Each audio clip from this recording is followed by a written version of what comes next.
साल 1925 एक सुबह माया को एक खौफनाक खबर मिली। उसके पिता के पुराने बंगले से एक गोली चलने की आवाज आई थी।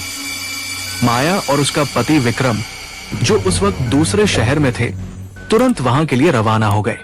जब वे शिवपुर नाम के उस कस्बे में स्थित बंगले पहुंचे तो देखा कि बंगले के बाहर पुलिस और भीड़ जमा थी। कोई अंदर नहीं जा रहा था।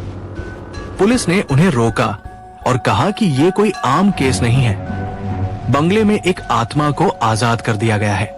पुलिस अधिकारी ने बताया कि कई साल पहले 1865 में उसी बंगले में आरव नाम का एक 18 साल का लड़का रहा करता था।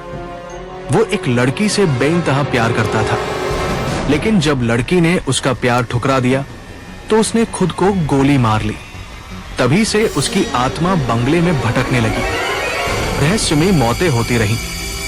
कई साल बाद एक पादरी ने उसकी आत्मा को एक कमरे में बंद कर दिया और वो कमरा हमेशा के लिए ताले में बंद रहा।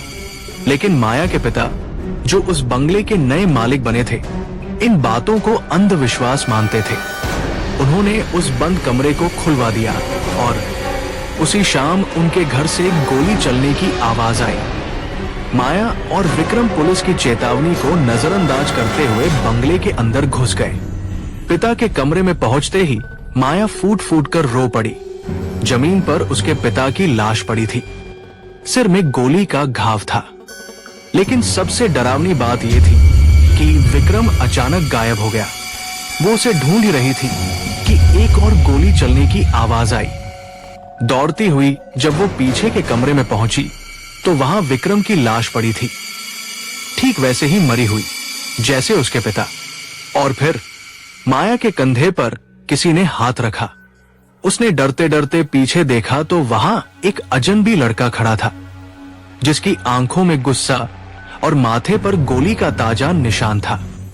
वो लड़का माया को घूरते हुए बोला, तुम मुझे छोड़ नहीं सकती, वरना तुम भी मारी जाओगी। और अचानक वो हवा में गायब हो गया।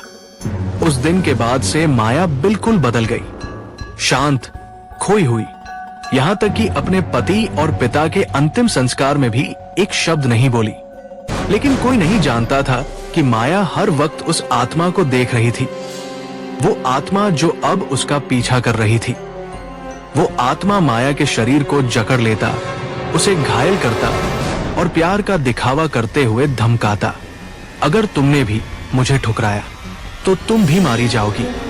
माया ने इलाज करवाने की कोशिश की, पादरी से मिली, डॉक्टर से मिली, लेकिन कुछ असर नहीं हुआ।